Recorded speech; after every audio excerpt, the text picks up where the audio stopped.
So this is kind of our application. So making understanding and belonging come alive in our work and life, because so often we go to a keynote, we hear stuff, and it's all well and good, but things don't actually happen or get implemented. And so what we're hoping to do now is to actually create a reflective, supportive space to think about what your next steps are, given your context. So we're going to take a moment now, and over the break, I invited you to think about what understanding looked like, sounded like, felt like, right? And I'm going to invite you now to take a few minutes to just respond to this prompt. What does cultivating understanding and belonging to positively impact youth mental health look like, sound like, feel like in my life and work? What might my next steps be? So this is personal to you and your context and the young people that you serve. It'll take like 3 to 5 minutes now for you to just journal. And then I'll give you the next set of instructions.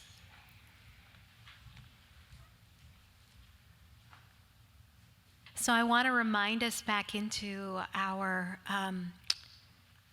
guidelines for a full-hearted and mindful way of being with each other. And the first is to, again, be present. We're going to have an opportunity now to really practice cultivating understanding and belonging in small groups, and to continue to pay attention to what has heart and meaning for you, for telling the truth without blame or judgment, and to be open but not attached to outcome. And we're about to engage in a process that really embodies this quote. And I love this quote from Dr. Cindy Trim, that there's a place you can go in yourself that you can't go by yourself. And it really is the foundation of a process we're about to engage in, which is an adaptation of the Clearness Committee. So anyone here heard about the Clearness Committee before? It's rooted in the Quaker tradition. And this particular process today has been transmitted to me, and it's been given to me, and I've been given permission to share it all with you.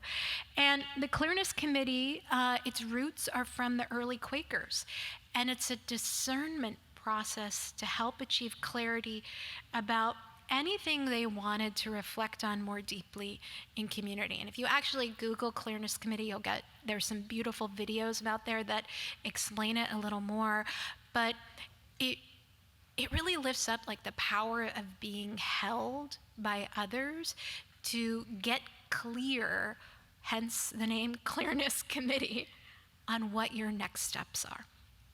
And it's been used extensively by Parker Palmer and is a core practice from the Center for Courage and Renewal.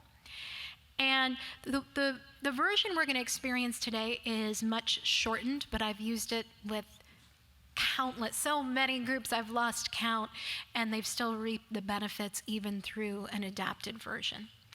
And it's always done with smaller groups, and today you're going to be in a group of 3. And I'm going to invite you to trust in the divine synchronicity of who you end up with, and trust that they are the ones that are meant to hold space for you today.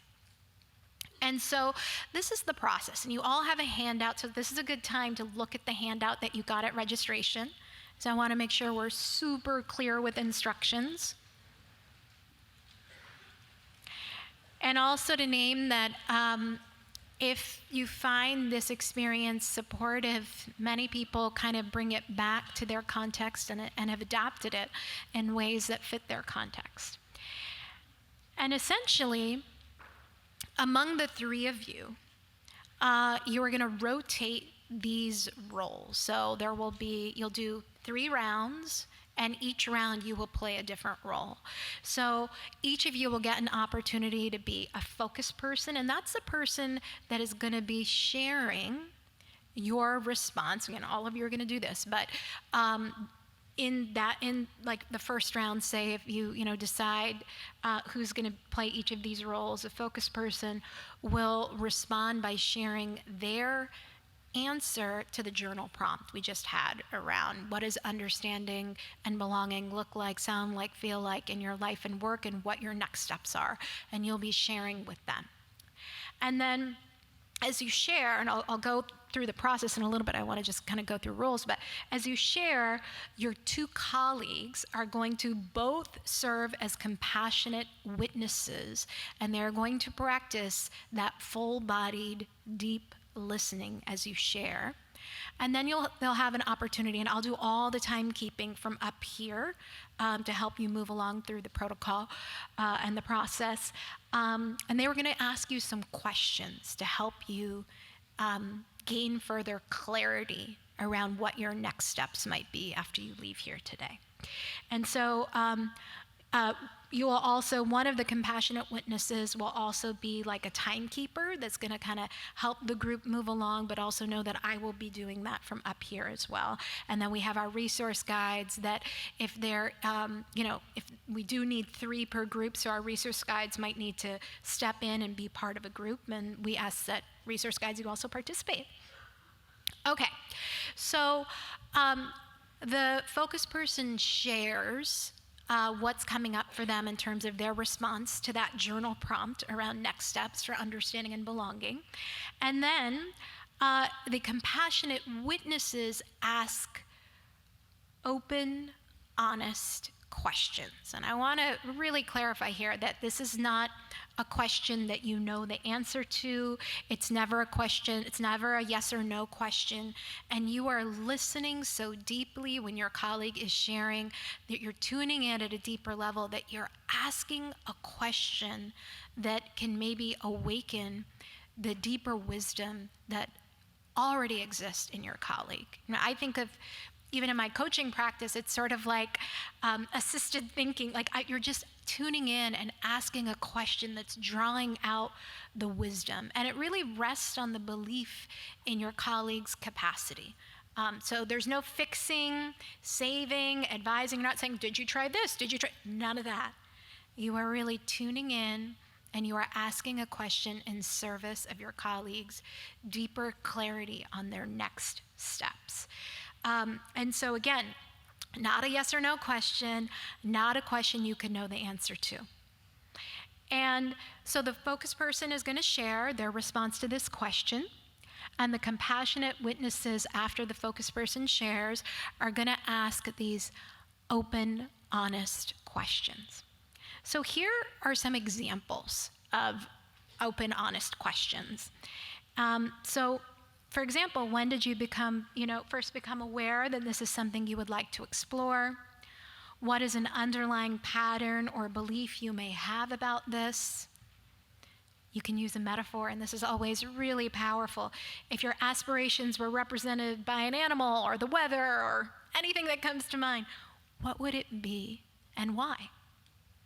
So again, we're going to try this out.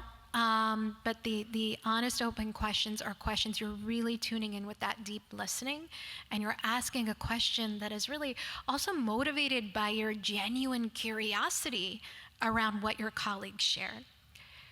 So here's the process. You are going to have, you're going to get into your groups of 3. And when you get into your groups of 3, choose who is going to be the focus person. An easy way to do that might just be, hey, whose birthday is coming up soonest? And you get to know a little more about each other too that way. And then once you choose your roles, the focus person is going to just share what's on their heart and mind, in response to the prompt, but also you're all adults, so if you want to share about something else that's alive in you in this moment that you need collegial support around, feel free to do that too.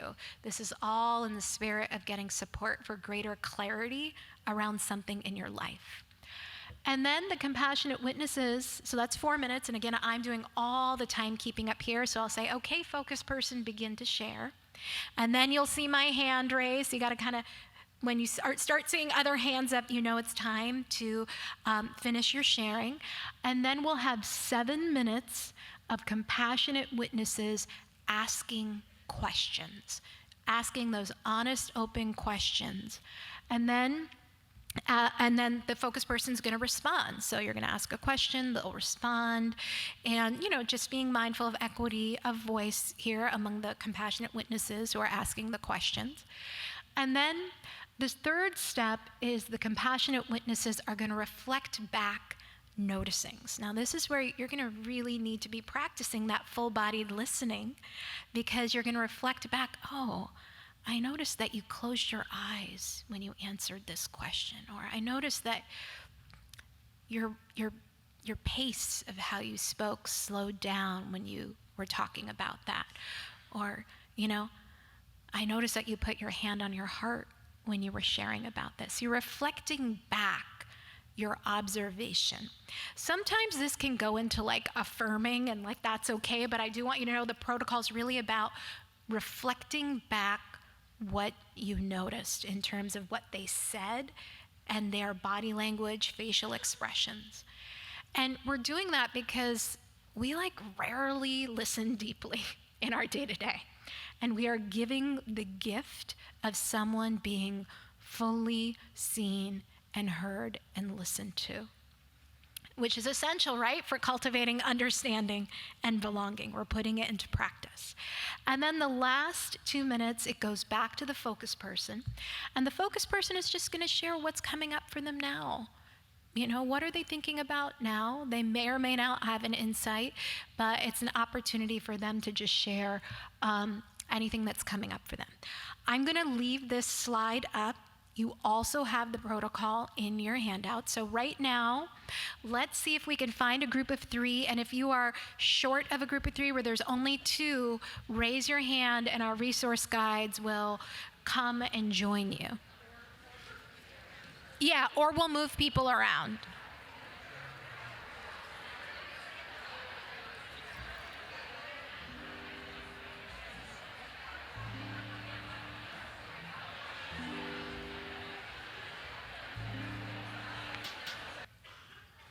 And I'm going to invite each of you to just bring to mind someone who you admire and care for deeply. It could also be a historical figure that you just have deep, profound respect and admiration for. Someone who, when you think of them, you can kind of feel it in your heart, in your body. Someone, if you had the chance to meet or hear them speak, you would give them profound attention and presence. Does everyone have your person?